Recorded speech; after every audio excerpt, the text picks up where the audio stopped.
আসসালামু আলাইকুম দর্শক, আশা করি সবাই ভালো আছেন। আজকে আরও একটি গুরুত্বপূর্ণ ভিডিও নিয়ে আপনাদের সামনে হাজির হলাম। সুপ্রিয় দর্শক, আপনি জানেন কি মালদ্বীপ সম্প্রতি সময়ে ভারতীয় পণ্য বর্জন করে বাংলাদেশি পণ্য বিপুল পরিমাণে আমদানি শুরু করেছে। হঠাৎ করে মালদ্বীপ কেন এত বড় পরিবর্তন করলো? এর পেছনের মূলত কারণটা কি? এটি বাংলাদেশ ও মালদ্বীপের অর্থনীতিতে কি প্রভাব ফেলবে? দর্শক, এই বিষয়ে বিস্তারিত আলোচনা শুরু করা যাক। বাংলাদেশের প্রতিবেশী ছোট্ট একটি দ্বীপ রাষ্ট্র মালদ্বীপ, এটি দীর্ঘদিন ধরে ভারতীয় পণ্যের উপর পুরোপুরি নির্ভরশীল ছিল। সম্প্রতি সময়ে রাজনৈতিক ও কূটনৈতিক সম্পর্ক মালদ্বীপ এবং ভারতের তীব্র অবনতি ঘটে।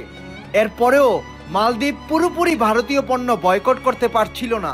এর সবথেকে বড় কারণ হলো মালদ্বীপের কাছে দ্বিতীয় কোনো অপশন ছিল না। যখন বাংলাদেশের সাথে ভারতের সম্পর্কের অবনতি হলো, তখন মালদ্বীপ চিন্তা করলো এখন ভারতীয় পণ্য পুরোপুরি বয়কট করা সম্ভব। বাংলাদেশকে বিকল্প হিসাবে বেছে নিল ছোট্ট দ্বীপ রাষ্ট্র মালদ্বীপ। দর্শক, চলুন জেনে আসি বাংলাদেশ কিভাবে মালদ্বীপ বিজয় করলো।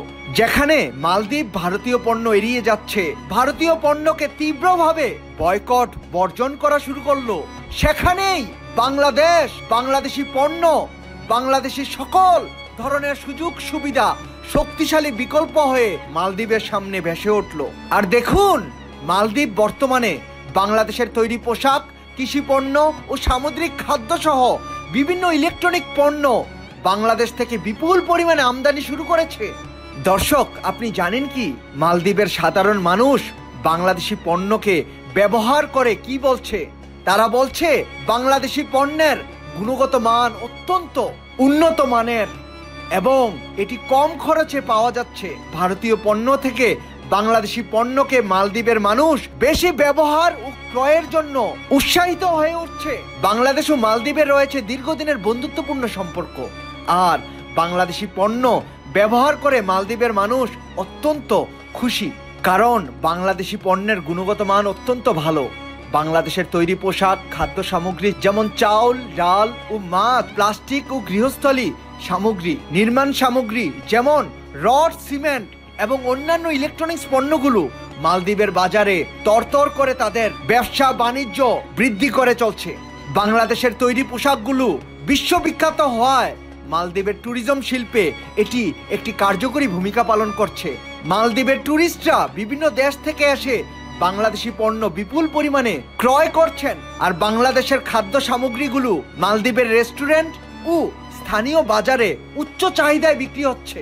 আর মালদ্বীপের উন্নয়ন প্রকল্পগুলোতে বাংলাদেশের রড, সিমেন্ট ও অন্যান্য শিল্প সামগ্রীগুলো বিপুল পরিমাণে ক্রয় বিক্রয় চলছে। দর্শক, আরো একটি গুরুত্বপূর্ণ প্রশ্ন, আপনি জানেন কি বাংলাদেশের মালদ্বীপ বিজয় ও ভারতের এক কঠিন পরাজয় এতে ভারতীয়রা কিভাবে দেখছে? এই ঘটনায় বিশেষজ্ঞরা বলছেন ভারত এক বড় অর্থনীতির দেশ। মালদ্বীপের বাজার ভারতের নিয়ন্ত্রণ হারিয়ে বাংলাদেশ দখল করে নেওয়ায় এতে ভারতের খুব বেশি বড় সমস্যা হবে না, কিন্তু ভবিষ্যতে যদি বাংলাদেশ একে একে করে সকল ধরনের প্রতিষ্ঠান দখল করে ফেলে মালদ্বীপের, তখন ভারত বড়সড় অর্থনৈতিক ধাক্কা খেতে পারে। দর্শক, মালদ্বীপের বাজারে বাংলাদেশের এই বিশাল বিজয়কে আপনি কিভাবে দেখছেন? আপনি আপনার মূল্যবান মতামত কমেন্ট করে আমাদেরকে জানিয়ে দিন। এরকম আরো ভালো ভিডিও নিয়মিত পেতে আমাদের চ্যানেলটি এখনই সাবস্ক্রাইব করুন। ভিডিওটি ভালো লাগলে লাইক করুন এবং আপনার পছন্দের মানুষের সাথে এই ভিডিওটি শেয়ার করুন। আজকের মতো এতটুকুই থাক। আল্লাহ হাফেজ।